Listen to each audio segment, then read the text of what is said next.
Hello mga ka-journey! Welcome back to my vlog, Jen's Journey. Please like, comment, share, and follow. And of course, thank you in advance to everyone.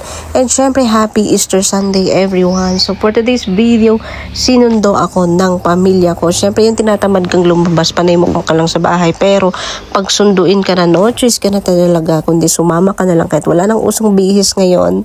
So diretso na tayo sumama. Syempre may sasakyan naman sila. Ayan, shoutout sa kapatid ko. Maraming salamat at no choice ako. Syempre, sama na tayo, gala is real na to. So, pupunta lang kami sa cemetery, no. So, dadalawin namin yung lola ko kasi doon siya nakalibing. And of course, wala ako dito nung namatay si lola kasi nasa abroad ako. Nung last namin kita is 6 years ago, nung dinalaw ko siya sa bahay niya. Yun yung huli namin pagkikita. And then nag-abroad na ako, hindi nakauwi ilang taon. Then ngayon lang ako nakauwi. So last year nawalaan ko na po siya. So suddenly nasa abroad ako kaya hindi ako nakauwi noon. Kaya ngayon bibisitahin ko siya, no. So alam ko naman na hinihintay ako noon. So wag na nating balikan kung ano yung nakaraan kasi although okay naman kami, pero may hiling lang yun siya palagi sa akin na hindi ko makalimutan. Pero yun, okay naman kami. Pero natupad, hindi lang natupad nung nawala siya. Before siya nawala, hindi niya ako nakikita. So, yun yung regrets. And wala tayong magagawa, diba? So, life must go on. And ayan, dalawin natin siya sa cemetery. Magtirik tayo ng kandila. Siyempre kasama yung pamilya ko, sila mama, yung kapatid ko, at saka yung mga pamangkin ko. Pupunta lang kami sa Lubugan Cemetery. So, ayan, nandito na nga kami malapit sa cemetery. Siyempre, wala kami dalang bulaklak, no, kasi hindi ako naka-ready. And dinaanan lang nila ako. Siyempre, bumili na lang ako dito sa harap ng cemetery. So, bumili na rin tayo ng kandila. And dinamihan ko na, sinakto ko na yung 100 na kandila. Siyempre, may iba din doon nakatabi na na puntod. Ayan, magtirik na rin tayo doon kasi relatives pa rin yun. So, ayan, bumili ako ng isang bulaklak at saka kandila. Ayan, salamat kay nanay. Dinamen ko na para mano din si nanay. Ayan, bait din si nanay. Shoutout sa iyo, nanay. Stay healthy, nanay. Ayan.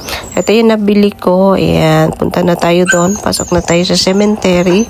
So, although hindi ko alam kung saan ang puntod, no? Kaya nagpasama ako kasi pag ako lang, hindi ko alam kung saan banda yon. So, ayan si mama tsaka yung pamangkin. To ang init, guys. Pero dun sa amin, ulan. Ayoko na sanang tumuloy kasi yung ulan nga, makulimlim na. Pero dito pala is ang init. Di ako na-inform. Wala na akong kadala-dala. So yung pamangkin ko may dala siyang umbrella. Ayan, ganda ng ang bulaklak. And dito pala dun sa dulo yung puntod, no. So dito naglalakad tayo. Naglalakad kami and ayan, sunod lang ako sa kanila. Ako yung nasa huli.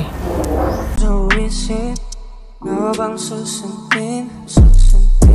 Dito, di alam ang gagawin. Kahayaan na lang ba na nang magdikta ka? Inalam ko na may mahal ka ng iba.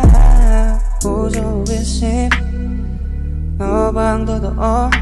Maalala mo lang ba pag di ka na buo? Hihintay ng madaling araw baka sakaling tumawag ka. Titiis ng ganito pagkat mahal kita, sigurado, kahit alam ko,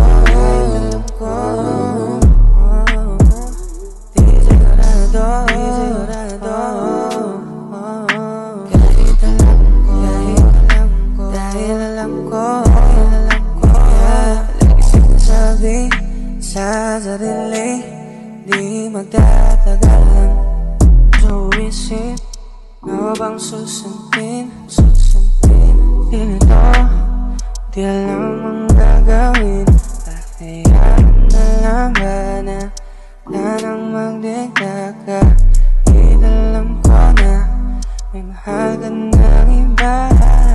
Puso isip, no bang totoo? Maalala mo lang ba pag di ka na buo? Hihintay ng madaling araw, baka sakaling tumawag ka. Titiis ng ganito. So ayan mga ka-journey, malapit na kami sa puntod ni Lola. Ayan, medyo malayo-layo pala, nasa dulo, no? So ayan, thank you for watching and abangan yung part 2. So ayan mga ka-journey, dito na nga kami sa puntod ng aking Lola. Syempre, pinalinis na din namin, no? So sinali na namin tong sa lolo. Sa papa ni papa, basta lolo namin. Relatives pa rin tong tatlong puntod na to. And kay Lola, yung my number at saka kay lolo. So doon sila, o diba, till death do us part. Magkaisa pa rin sila ng himlayan. Shoutout sa kay di ko alam kung anong pangalan ng batang to.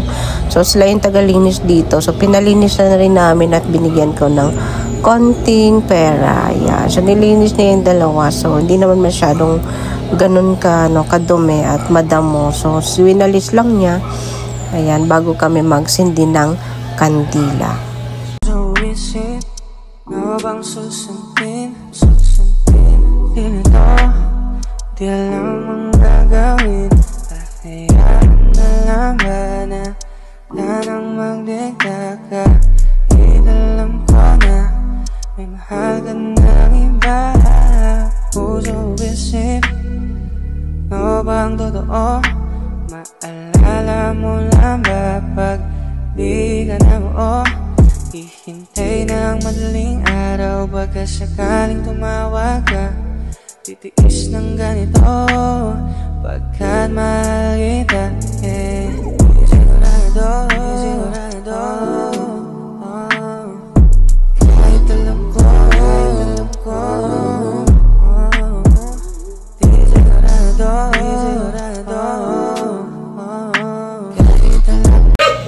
So ayan na nga guys, dito sinindihan ko na yung kandila, no? So ayan, kasi patapos na yung paglilinis. And nilagay ko na yung dala namin na tubig, tsaka may suman, at tsaka may pagkain, yung alay namin kay Lola. Ayan, adobong manok at rice. Hindi namin nadala yung paborito niyang hot cake, no? Kasi hindi ako nakaluto. So di rin kami nakabili. Ayan, yan lang yung inalay namin. Ayan, nagsindi na rin ng kandila at saka bulak-bulak. So, sa susunod na lang ulit yung paborito niyang hot cake at saka pansit. Kasi suddenly, di talaga ako nakaluto. Akala ko kasi hindi kami matutuloy. Kasi nga, makulimlim kanina, tinamad na ako. Eh, yun pala, tumuloy sila, dinaanan nila ako. So, no choice, at sumama na rin. Ayan, nilalagay ko lang dyan kay Lola. Yan po yung kay Lola na puntod. Yung sa baba naman is yung sa asawa niya. So, till death do us part talaga sila.